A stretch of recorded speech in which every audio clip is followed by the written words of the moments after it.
Welcome back mga kapamilya, nanonood pa rin kayo ng NCAA dito pa rin sa SNA at ngayon kasama natin ang ilan sa mga estudyante ng host for this season na Perpetual. Ayan, hello, mag-hello naman kayo guys. Ayan, kasama natin si Faith at si Aljan. Ayan, Faith at Aljan, meron akong tanong sa inyo. Okay lang ba? May tanong ako naniniwala ba kayo sa Friday the 13th? Faith? Opo, kasi po, all of my misfortunes happened on Friday the 13th. And like kanina, lumusong kami sa baha, papunta dito. Kaya, ayun. Ayan, lumusong sila sa baha para manood at sumuporta sa Altas. Ikaw naman, Aljan, naniniwala ka ba sa Friday the 13th? Hindi po kasi naniniwala po ako na may swerte po yung Perpetual po. Ayan, naniniwala ka na mananalo ang Perpetual. Siswertihin ang Perpetual. Ayan, thank you Faith and Aljan. At kayo naman mga kapamilya, sino ba ang sa tingin nyong siswertihin para sa araw na ito kung saan naglalaban ang Letran Knights at ang Perpetual Altas? Huwag niyong kakalimutan gamitin ang ating hashtags na hashtag NCAA Season 94 at hashtag Galing NCAA. Magbabalik pa rin tayo dito sa SNA.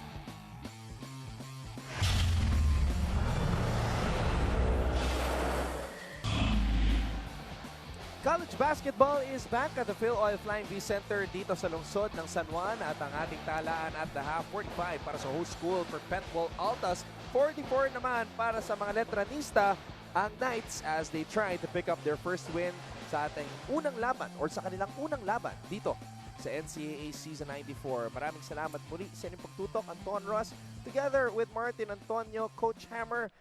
9 points, yun ang pinakamalaking lamang na naitala or nagawa ng University of Perpetual Health, pero biglang nagpakawala ng 21-5 run ng mga Letranista, and now the lead is just down to 1. Tale of two things. Number one, ang Perpetual Health Altas took 10 3-pointers out of their 23 shot attempts. Ang Letran Knights, 30 of their 35 shot attempts is either inside the paint or inside the foul line. Na makikita natin yung discrepancy. Perimeter scoring, 70% from 3. Etong University Perpetual Health Altas, 27 big points. More than doubling the 13 points of the Letran Knights. 22-10 naman. More than doubling itong inside scoring ang Letran Knights kontra dito sa Perpetual Health Altas. Starter scoring 39 para sa Altas, 27 for the Knights. And of course, bench scoring sa lalim ng bench at rotation ng Letran Knights, 17-6 lamang sila dyan. Siyempre, ang malaking storya dito para sa Perpetual ay si Edgar Charcos na naka-score na ng 22 points, 3 out of 4 mula sa labas, 5 out of 7 from the free throw line. Ang problema, meron na siyang 4 na foul. Yun ang mabigat doon. Kahit na anong ganda ng ilalaro mo, mapapahaba yung pahinga mo dahil Bonbon Batiller laging nandun sa grill ni Edgar Charcos. Makikita natin yung ilan-ilang niya highlights, pero yung huling foul niya is an offensive foul, popping out of that pressure ng depensa ng kanyang kaibigan na si Bonbon Batiller. Dito naman sa kabilang panig, syempre ang mauuna dyan ng mga familiar names. JP Calvo, he's got 7 points. Bong Quintos got 10. Siya nangunguna para sa kanyang kupunan. At syempre, Jayo Ambohot, one of the most promising young players dito sa Pilipinas. He's got 9. The familiar names are leading the way para sa kupunan ni Coach Jeff Napa. Karamihan din ng mga turnovers na itong dalawang kupunan na ito na i-convert as you see Edgar Charcos with 22 big points. Bong Quinto naman nangunguna for the Letran Knights with 10. Coronel and Eze inaambagan ang atake ng Perpetual Health Altas na may 7 at 4 na puntos respectively. Ambohot may 7 na puntos, Calvo may 7 puntos. Ngayon, Coach Hammer, ano namang klaseng adjustments ang maaasahan natin mula sa dalawang coaches knowing na hindi pa masyado makakalaro si Edgar Charcos? Alam mo, Anton, nakita natin, turnover points, 13 on 7 turnovers na na-convert ng Perpetual Health Altas. Quality. Samantalang ang Letran Knights, 12 turnovers ang kanilang na-force. 12 puntos lang ang nakuha nila. Titignan natin kung mas madadagdagan pa nila yung point spread doon on every turnover at 6 na steals kontra sa isa ang nakuha nila nung first half. Ika-capitalize ba nila yan on the fast break? It is day number 3 of the brand new season, Season 94 ng NCAA. At iniimbitahan po namin kayong lahat na mag-tweet. Tweet nyo kami ni Coach Hammer, gamitin ang hashtag GalingNCAA o kaya NCAA Season 94 sa aming pagbabalik. It will be the second half sa pagitan ng Perpetual Altas at ng Letran Knights as we continue to try to reach unparalleled heights in sports development dito sa Season 94.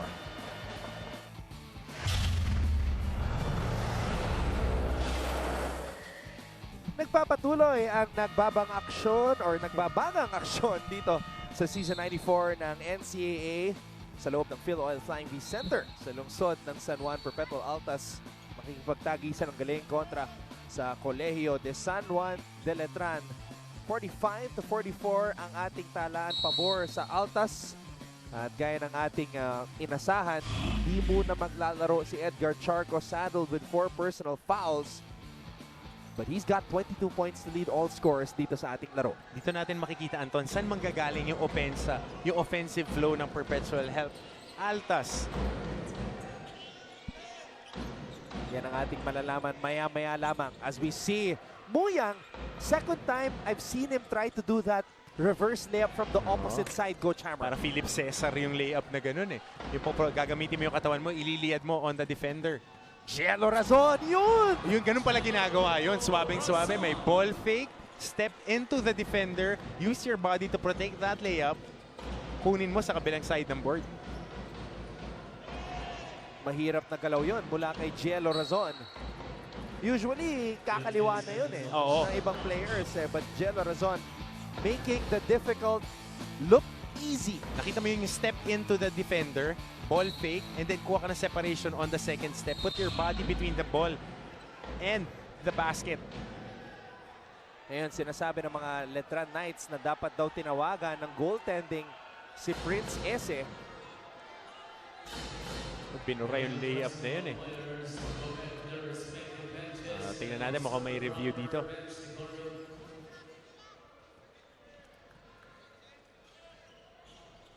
And yes, he calls himself the collector. Akala ko ako lang yung tumatawag sa akin ng sarili kong pang...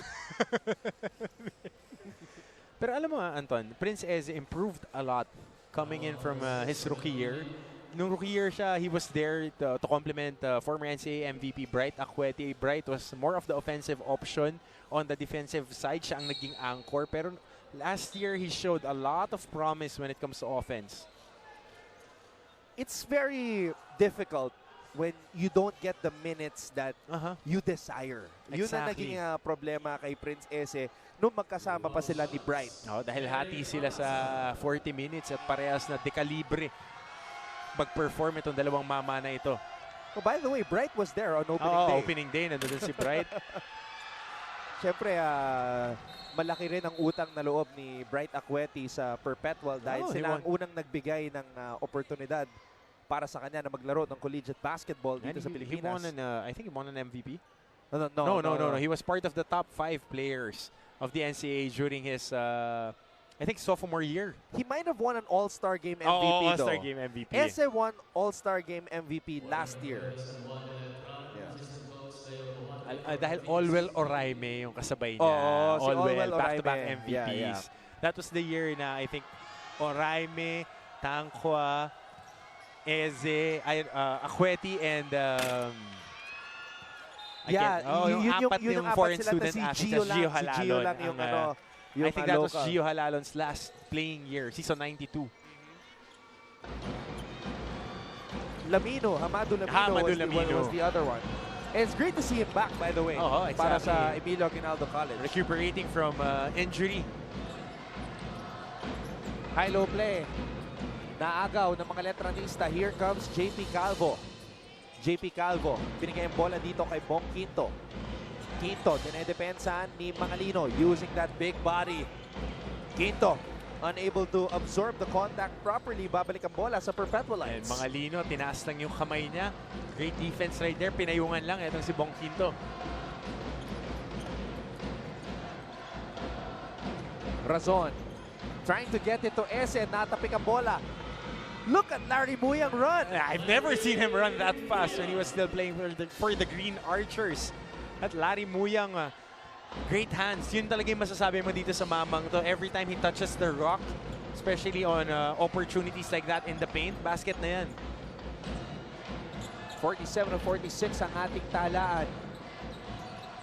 Mangalino, linabas ang bola. Floater on the way. Ese, tinapik sa kalaban. Here comes Calvo. Calvo. At may foul na tinawag. Oh, lazy foul yun. Galing dito kay Rome Mangalino instead of just sprinting to the paint and protecting the basket. Ito yung magandang depensa ng Letran Knights, and Larry Muyang being rewarded for running the floor.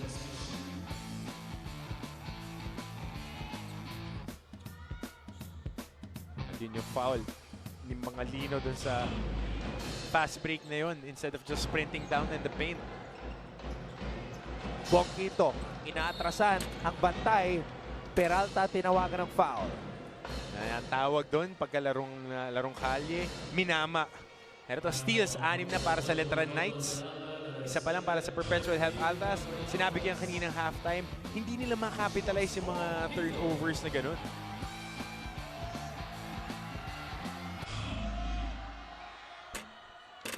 And Bongkito unable to score on that first free throw attempt. Again, maraming salamat po sa lahat ng mga nakatutok ngayon. LPU winning in the first game kontra sa EAC 106-97.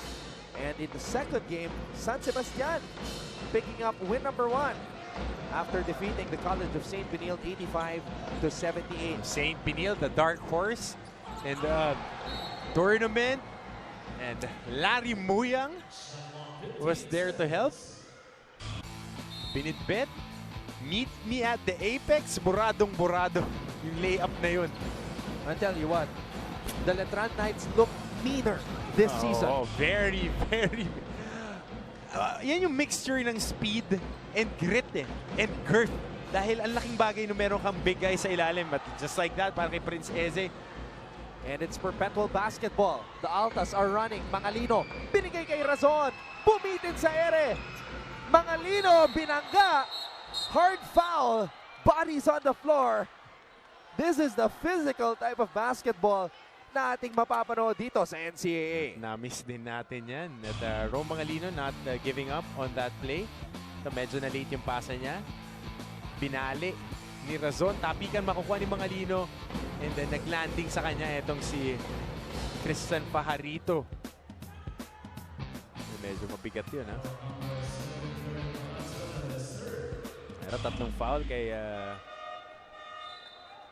I think it's on Balanza pala tinawag.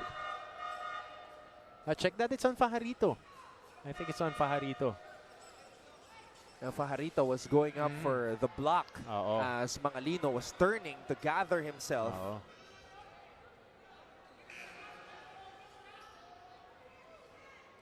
As you see Coach Frankie Lim on the sideline being animated, asking the referees a few questions.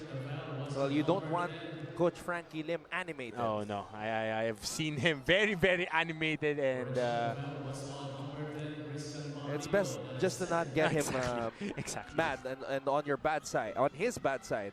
All right. Balikan muna natin ang ating kasamang si Chase Orozco. Anton and Coach Hammer, sabi nga ng coaching staff ni Coach Frankie Lim, kailangan mag-step up ni Edgar Charcos at ng remaining guards para sa rest of the game dahil they need to have a strong third quarter. Sabi nga ni Edgar Charcos, they need to work on their defense para magkaroon sila ng offense. The good thing about the Perpetual Altas is that their chemistry as a team ay open na open sila sa communication. Kumbaga kapag may nagkakamali, open sila sa criticism. Handing it back to you, Anton and Coach Hammer. Maraming salamat, Chase. At tama ka doon sapagkat merong ang 4 na personal fouls itong si Edgar Charcos. So, the rest of the players will have to hold the fort before Charcos returns. And speaking about returning, Larry Muyang returning in collegiate basketball, announcing that he is in better shape and the game is still there. He's got 10 points. Talking about Larry Muyang. And still, hindi pa rin nawawala yung toughness niya even if he lost a little bit more weight. He was a guy who was supposed to replace Norbert Torres because he's kind of a smaller version of Norbert in terms of the body type. And that's smaller for you. The points in the paint, Anton. 26 points for the Letran Knights. 12 para sa Perpetual Help Altas. Last year, ito, number 4 sa buong liga ang Letran Knights when it comes to points in the paint, averaging 34 a game.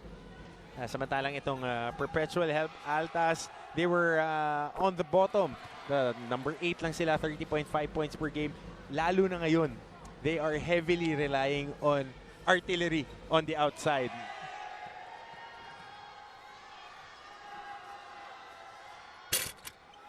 Missing on that free throw as Peralta. Tabla na naman po tayo. 49 all. Batiller, binigay kay Quinto. Quinto gets it back to Batiller as they break that trap. Batiller, Ambohon, binigay kay Buyang. Buyang, Calvo. Calvo, binigay kay Quinto. Quinto for 3. At matatawagan ng foul dito ang Altas off that box out kay Jay Ambohon.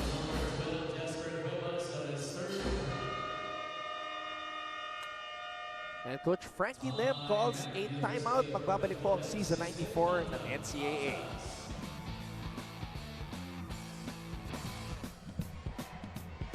More pretty faces in the stands as we are going to be spending a lot of time dito sa Phil Oil Flying V Center in the coming months, Coach Hammer. And you will be enjoying most of that, Anton? Yes, I will make the most out of it. I actually see one of my former teammates and friends, Manoj Chandumal, in the crowd right now. And of course, volleyball superstar, Dindin Santiago Manabat, the wife of assistant coach Chico Manabat.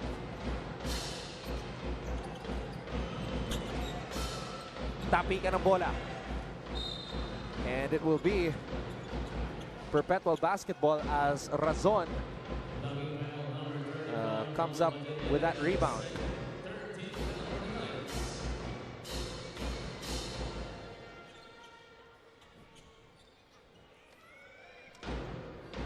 Alam mo, Anton, ang Perpetual Help Altas, nahihirapan silang mag-fabricate ng offense. Yun yung tanong eh. Sino yung magiging secondary scorer nila or the shot creator? Dahil yung mga players na naglalaro kay Coach Frankie Lim, as you see, Jello Razon providing 2 points for them. They are complementary players to Edgar Charcos eh. Di ba nakikita mo, they complement his talents. They get into the space. He's the primary shot creator for them. Hindi pa natin nakikita kung sino yung papangalawa. At pagka nakaupo siya tulad ng ganitong opportunity, sino yung magsi-step up to catalyze the offense and just make plays. Last year, meron kang Gab Dagangon. Oo, at may Keith Pido ka nun. And that's the luxury that isn't enjoyed right now by Coach Frankie Lim. Perpetual holding on to a 2-point lead. Mangalino, binigay dito kay Cuevas. I'll tell you what though, Cuevas has done a good job in the absence of Edgar Charcos in this quarter, Coach Hammer. Alam mo kasi, Anton, when you put a rotation guy, gusto mo lang mapunan niya, hindi lumayo yung kalaban, maging stable lang yung laro para yung player mo na foul trouble, it might be your ace player, pagka binalik mo, ando doon pa rin sila in the thick of the fight. The question is, manlalamig ba si Edgar Charcos? Yun ang ating abangan mamaya. As we see, the Altas, Peralta getting double teamed here. Cuevas, ese! Sumobra yung kanyang putback. And Mangalino getting that offensive rebound, getting hacked by 3 people, taking the contact. 2 more free throws. And of course, management committee representative mula sa Colegio de San Juan de Letran, Father Vic Calvo. And Father Vic, naglalaro pa ako, nandiyan na yan, supporting the Letran Knights. And mukhang hindi talaga tumatanda eh. Fountain of youth. So how was Father Vic to you? Oh, he was very nice. Up to now, he is still very nice. Coach Turo Valenzona, one of the winningest coaches. The legend. Not only in collegiate ranks, not only in the NCAA, not only in the UAAP, even in the pro ranks. He was the architect of that 5-pin ng San Sebastian in the 90s. And Coach Mike Cristobal was there also. And winning championships with the Far Eastern University. Arriba Letran, good luck Knights from Casiex. Si Jen naman, ang kanyang sigaw, Fuego Altas. And he's watching from Doha, Qatar. Maraming salamat po. Sa mga nakatutok sa atin sa via live stream. Might be on their way homes. Traffic ngayon, medyo maulan. Salamat, sinasamahan nyo kami. And ito, Fuego Altas bring home the first win under Coach Frankie. Sabi ni AJ. Ito, kahit umuulan dito sa San Juan, tuloy pa rin ang laban. Go, go, go! Letran Knights from hiccup only. Hindi naman nagkakos ng hiccups ang ulan, di ba? Baka pwede inumin para mawala yung hiccups pagka-itipon mo. Kaso matagal yun eh. Hindi ko gagawin yun. Hindi ko, ako rin. Hindi. 52 to 51. Ito, Anton, showcasing the speed right now itong Letran Knights. Evan Agbong, naglalaro ng 4 position ngayon. But easily broken up yung press na yun. With that press break, came out in, nakascore. Bongkinto to Agbong. Wala. Ese with the rebound. Very impressive to sa high school tong si Evan Agbong. Tough player. Pero ito, mga... too much sauce on that pass. Dito kay Kim Aurin. Tapos Kim Aurin, transfer din to. I think naglaro to sa JRU Heavy Bombers. JRU. And now given a new lease of life, naglalaro dito sa Perpetual Help Altas. Bongkinto, he likes this spot right here. He's got the size, he's got the heft. Just a little bit short on that fadeaway. Cuevas, binigay ang bola kay Aurin. Aurin, tumakalino. Aurin, tumira sa labas. Kim Aurin, showing us the range. Dialed it and booked it from top of the key itong si Kim Aurin. Confident shot. Right in front of the defender, merong kamay na naka-close out. Confidence na lang talaga yun. At binibigyan sila ng laya ni Coach Frankie na makakuha ng mga tira from the outside. Batilier. May foul na tinawag doon as Batilier was driving on the inside. Kim Aurin, hiningi ang bola. Yun talaga yung pinakadelikado, yung inbounder, especially on sideline inbound plays. Ito, balasa ng tao dito. Talagang lumaki ang mga Letranista. Pagka naglabas ng dalawang big guys, may dalawang big guys na papasok. And Perpetual Help is plus 17 on the point differential pagdating sa perimeter scoring. Batilier missing on the first free throw. Pero sa playing time ni Batilier, nakikita natin may tiwala talaga si Coach Jeff Napa sa kanya. At Anton, balikan ko lang, nung first game nila against San Beda, plus 22 on perimeter scoring ang University of Perpetual Help Altas kontra sa defending champions with Robert Bolig in that roster. Wow. And that's a big number, plus 22. As Christian Balagasay trying to chalk up for position. Matatawagan siya ng foul doon sa sili ni Prince Eze. When Coach Frankie was leading San Beda to all those championships, he always had that big man in the middle. Exactly. Ekwe, Dave Marcelo, Sudan Daniel. So we know that hindi na nakakalimutan si Prince Eze, but it's a staple eh. But Prince Eze has a different skill set. He is a better defensive player than Sue, but Sue is such an explosive offensive player and the weak side shot blocker that you can build your defensive schemes around him. So it's only a matter of time before we see a monster performance from Prince Eze. Fajarito, binigay ang bola dito kay Batilier. It's another one-on-one opportunity para kay Bonbon. Bonbon Batilier, umupo sa ere. Puntos para sa mga Letranista. Off the window, Bon Batilier. Kinaantay natin ito pumutok dito sa ating laro. Okay siya dun sa role na nilalaro niya ngayon. Designated defensive guy, putting in pressure. Kaya lang matatawagan siya ng foul dun. Nalusutan na, sinundot pa niya sa likod. He's one of the best one-on-one players we have here in this particular matchup. Bonbon showing us the moves, which he learned all the way back from General Santos City. Magbabalik po ang NCAA dito sa SNA.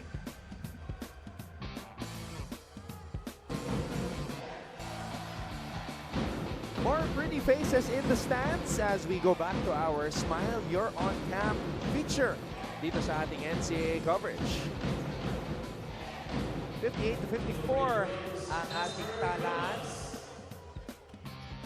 Pabor dito sa host school ng Season 94 ang University of Perpetual Health System, Dalta. And itong si Cuevas. Still Jasper looking for his Cuevas. first point, Coach Hammer.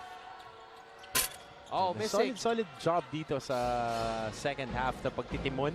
Pero hindi niya na-convert yung free throws doon. JB Calvo. Kim Aurin with a steal. Kim Aurin is able to finish. Hinahanap niya yung recovery ni Fran Yu dun sa nakuha niyang turnover. Christian Balagasay nakalusot.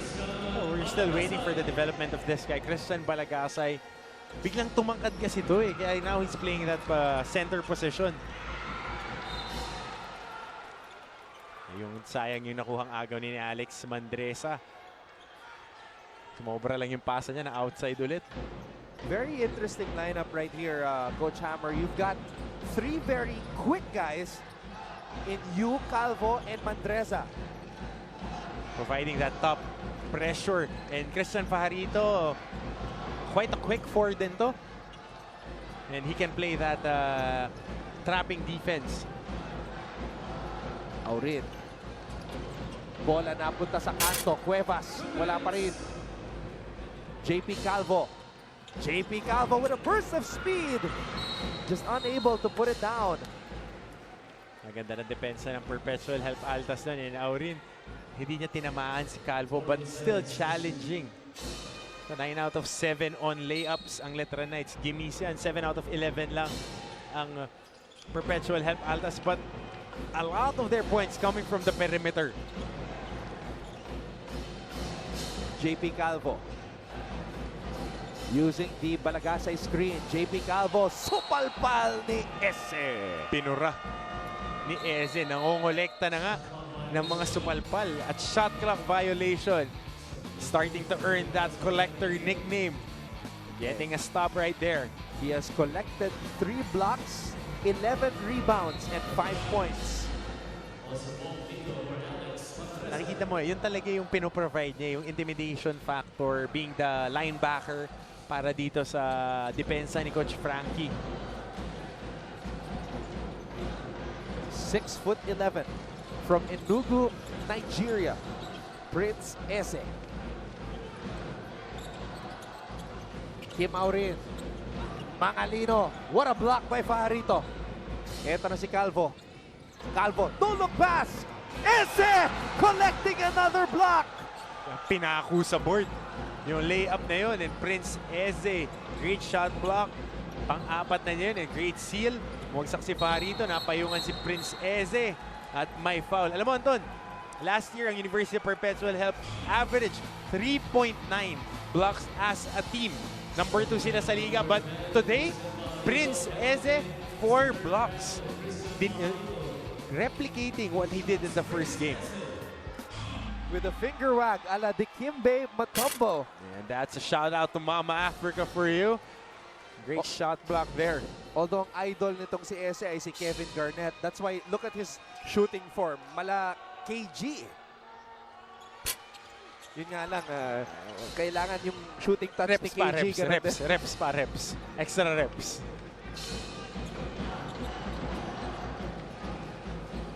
Brazon, binigay kay Ese.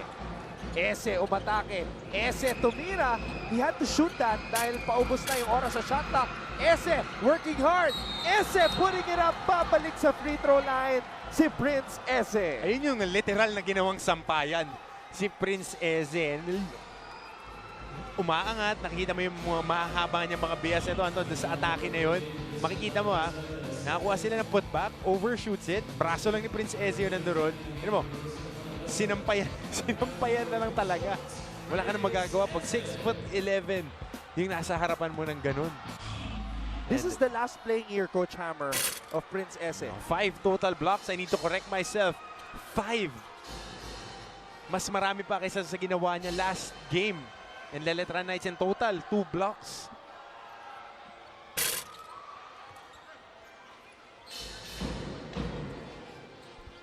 Bongkinto, tumatakbo. Pinasa kay Fajarito. Putos para sa Letran. And Christian Fajarito running the floor well. And Bongkinto rewarding him. Ando dun siya dun sa first big spot, yung pag-dive. Pag binigyan mo, talagang maganda rin ang kamay nito ni Christian Fajarito. Almost averaging a double figures para sa College of St. Benilde on both years that he played there. And I like how Fajarito can play the power forward position now dito sa Letran. Oo, at nakakapaglaro din siya dun sa mas komportable siya dun eh. Operating from the 15 to 18 feet, moving without the ball dahil sa St. Benilde. He was asked to post up and do more. He was an undersized center over there. Bongkinto looking up at the clock. Wants the ball back. He gets it back. Under 10 seconds to go dito sa third quarter. Bongkinto umikot. Tumira. Basket is good for Bongkinto. Maganda ng pihit ni Bongkinto and right inside the buzzer. Yung tira niya na yun. Pihit palayo. Fading towards the sideline and makes that jumper to fall in. Isang 7-0 run ang pinakawalan ng mga Letranista bago natapos ang third quarter. Bongkinto leading the way, ang bagong team captain ng kanyang kumanan. Kim Aurin starting to shine as well. 7 out of the 8 points na na-score niya dito sa labang ito, naipasok niya sa third quarter. But what about Bonbon Padilier? What he did in UE, he's starting to show it once again here in Letran. But the collector, Prince Ese, collecting 5 blocks already dito sa ating laro. This was that last shot by Bongkinto. Lamang na po ang Letran, 61-60 kontra sa Perpetual Altas. Fourth quarter sa aming pagbabalik. Ito po ang NCAA Season 94. Dito lang sa SNA.